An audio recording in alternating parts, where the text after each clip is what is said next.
Bonjour à tous et bienvenue donc sur le site de la PFF où aujourd'hui nous allons interviewer j'ai nommé le magnifique, le sublime, l'exceptionnel, l'ectoplasme Meneldil qui est ici avec nous, qui nous fait l'honneur de sa présence dans mon humble antre. Hein. Donc Meneldil, on te connaît déjà depuis un bon petit moment sur le site. Hein. Ça fait combien de temps que tu es dessus, toi? Depuis presque le lancement, j'ai commencé en octobre 2006. Je crois que l'ouverture c'était en 2006, en septembre 2006, et moi j'ai commencé en octobre 2006.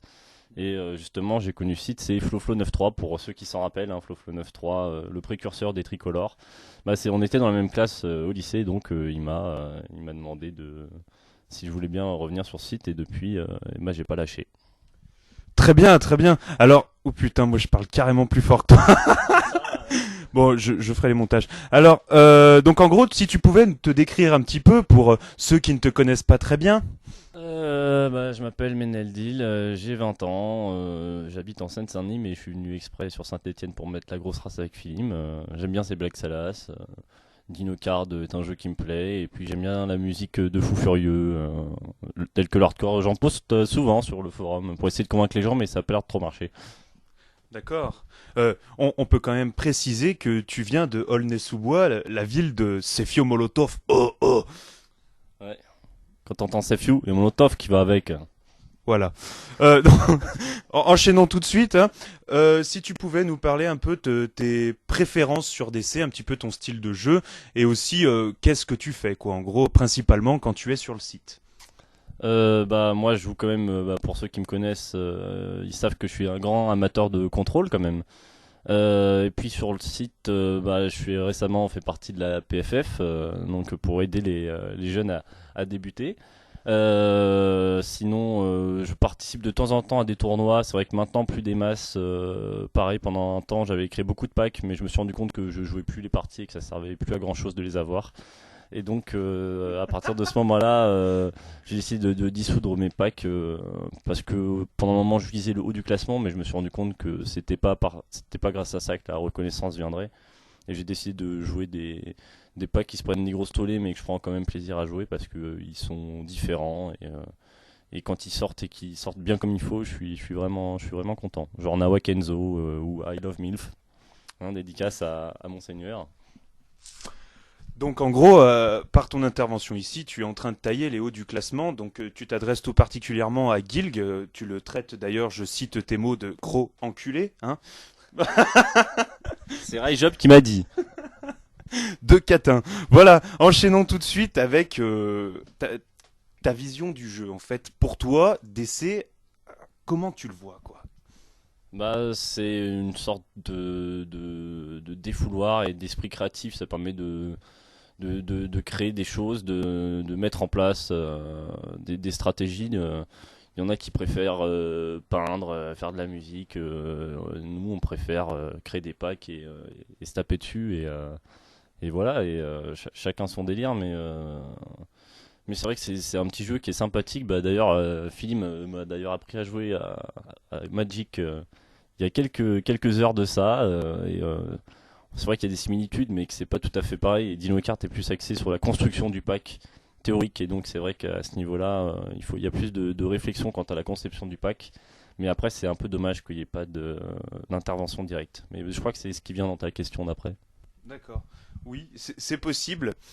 Du coup, je sais plus comment je voulais enchaîner, c'est pas grave. Donc, que penses-tu du décès actuel, donc décès d'Inocard que penses-tu du décès actuel et puis surtout par rapport, vu que tu es quand même un ancien hein, du site, par rapport à son évolution, hein, que penses-tu de son évolution? Comment a-t-il évolué? Et troisième question dans cette question, quelles améliorations souhaiterais-tu apporter si amélioration tu veux voir? C'est vrai que le jeu a quand même beaucoup évolué par rapport à ses débuts, parce qu'au début on était surtout beaucoup en mono. Les monos régnaient avant les sorties de Porsche Dark Ellie.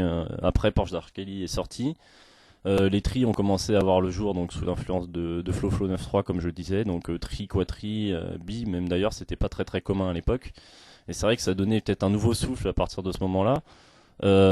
Mais par contre, justement, il y a certains packs à cause de la sortie des ports d'Arkelly qui ont pris quand même une sérieuse claque dans la gueule, en particulier les monos, parce que maintenant les monos ne servent plus vraiment à grand chose.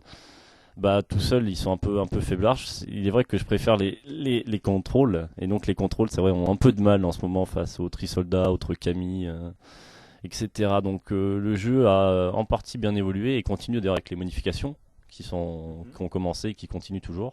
Même si bon je reste persuadé que certaines modifications n'ont pas été les meilleures, mais bon tant pis pour nous. D'accord, donc on va dire que tu es plutôt pour ou contre ces modifications Bah, l'idée est pas mauvaise, sauf que des fois, les modifications qui sont proposées sont pas forcément les meilleures pour soldats. Je pense qu'il y avait moyen de faire autre chose quand même. Donc c'est bien de modifier, mais des fois, les choix qui nous sont proposés sont peut-être pas forcément les plus adaptés. Mais bon, on peut pas demander l'impossible non plus. On est déjà quand même bien content que ça change. Tout le monde grillait parce qu'il y avait pas assez de changements. Maintenant que ça change, tout le monde regueule. Donc faut savoir ce qu'on veut au bout d'un moment. Parce que, par exemple, à un moment, pour ceux qui se rappellent, j'étais assez opposé au changement de Circante. Et au final, j'y trouve quand même mon compte après avoir une. Voilà. Ceux qui crient un peu à l'injustice, réfléchissez un peu et vous verrez qu'au final, bah, ça marche quand même. Hein. On va maintenant enchaîner donc avec la partie un petit peu plus amusement. Qui sont en fait tes copains sur DinoCard? Alors, par copain, j'entends les gens avec qui j'ai bien sympathisé. Donc, bah, il y avait eu forcément FloFlo 9.3 et Corrupted, qui était aussi dans notre classe pour ceux qui s'en rappellent. Sinon, RL qu'on a fait, donc Monseigneur Philim, d'ailleurs, m'invite chez lui, donc c'est déjà une bonne chose. Donc Nawak, avec qui je suis depuis le début, donc depuis le clan des Big Jedi, donc ça commence à remonter quand même. Juge 88, avec qui j'ai pas mal sympathisé. Adrienzo, Titou 1506 aussi. Pompon le champignon aussi. Moon Mangler, pas mal de gens du clan Archangel quand même. Wallray, j'en avais parlé un peu aussi ensemble. Beben, c'est moi qui l'ai aidé à débuter, donc bon, je suis un peu déçu de voir ce qu'il est devenu, mais bon, ça c'est, on peut pas, on peut pas faire tout ce qu'on veut. Yoni, il m'avait bien fait rire dans la société du vendredi. J'ai eu une photo de lui, c'est quand même assez dossier. Donc voilà, on est ouais voilà, comme disait Yoni très justement dans l'interview que tu avais fait de lui.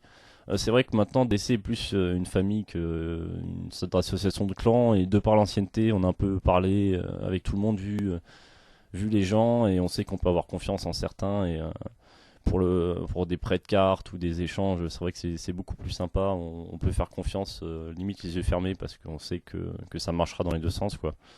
Donc j'ai pas mal de copains sur DC, et même si c'est pas des gens que je connais, eux me connaissent et savent que je suis quelqu'un de réglo en général, et quelqu'un de sympa, même si j'écoute de la musique de Tari. Donc hésite pas à parler un petit peu plus près du micro, parce que ta courbe elle est nulle à chier. Hein. D'accord. Je gueulerai après. Voilà.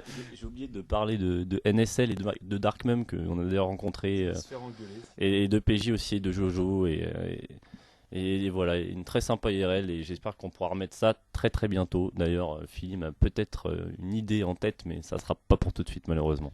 Ah oui, donc on peut parler, moi j'avais lancé l'idée de la gigantesque IRL. Donc en gros, là ce que j'ai prévu, moi c'est en gros pour l'année prochaine. Hein. On vient tous chez moi dans une maison que j'ai dans la campagne, en pleine Auvergne, perdue de partout. J'aime quand quand tu me touches les couilles. Et, et donc voilà, on serait tous ensemble. Il y a personne à la ronde, c'est peut-être deux trois vaches. Et en fait, lui, il vient de s'acheter des platines, il nous mixera un truc du tonnerre et on se bourrera la gueule, mais un truc. Vous allez prendre tellement cher quand je vais mixer. Voilà, vous allez prendre. D'ailleurs, je prends cher moi actuellement. Même, il a pas besoin de mixer. Et, et voilà. Il n'aime pas la vaseline, alors forcément. Donc voilà, donc une grande IRL qui sera prévue pour l'année prochaine, genre en juillet de 2011, quoi. Voilà. Ouais, c'est ça, 2011. Donc voilà, on va enchaîner maintenant un petit peu, puisque on se rapproche des 10 minutes d'interview quand même, ça passe. Hein. Sur toi, quels sont tes passe-temps, tes hobbies, ta musique, qu'est-ce que tu aimes, quoi, en gros, qu'est-ce que tu affectionnes? Bah, j'avais posté plusieurs fois sur des topics qui parlaient de la musique, et j'avais essayé de faire connaître la musique que j'écoute, justement hardstyle, hardcore, donc c'est de la hard techno hollandaise. Ça plaît pas à tout le monde, ça je le comprends, mais moi c'est mon délire, et je vais souvent d'ailleurs dans des festivals en Hollande où presque 30 000 personnes se regroupent à chaque fois. Les décors sont vraiment super. Le son, c'est énorme. Tu vois des murs de son devant toi. T'as l'impression de trembler comme une feuille devant le caisson. Et ça, c'est quelque chose. Je pense pas que ça puisse se décrire avec des mots tant qu'on l'a pas vécu. Et sinon, bah ouais, comme disait Philippe, je viens de m'acheter des platines. Et donc, je vais commencer à mixer très récemment. Et voilà. Sinon, en général, j'aime bien DinoCard, dis donc. Je suis un accro à Facebook, j'aime bien me bourrer la gueule avec des amis aussi, en partie avec Philippe pour l'instant. D'ailleurs, si on le voit pas, mais il y a le petit Queen Margot qui est derrière, qui avait quand même pris une sérieuse claque hier soir. Attends, ça arrive. Donc voilà, ça c'était hier. Bon, on l'a fait soft, on aurait pu continuer plus, mais bon, on commençait à s'endormir devant le film, donc on a décidé qu'il fallait arrêter les dégâts à ce niveau-là. Mais la semaine n'est pas finie, attention. Je reste jusqu'à samedi, donc voilà. On a le temps d'en descendre d'autres. On fera on rajoutera un petit truc à la fin de tout ce qui est tombé en photo spoil, petite photo spoil pour la fin de l'interview. Et puis donc on va terminer avec, je pense, un petit mot pour la fin. Botte de foin. Très bien. Et je te remercie Meneldil d'avoir accepté cette interview pour la PFF. Effectivement. Ton interview nous aura éclairé sur bon nombre de points, notamment sur ta vie sexuelle. Et je remercie donc tous ceux qui ont collaboré à la réalisation de cette interview, donc moi. Et puis, c'était donc Philippe en direct, plus ou moins, pour la PFF. Et c'est à vous les studios.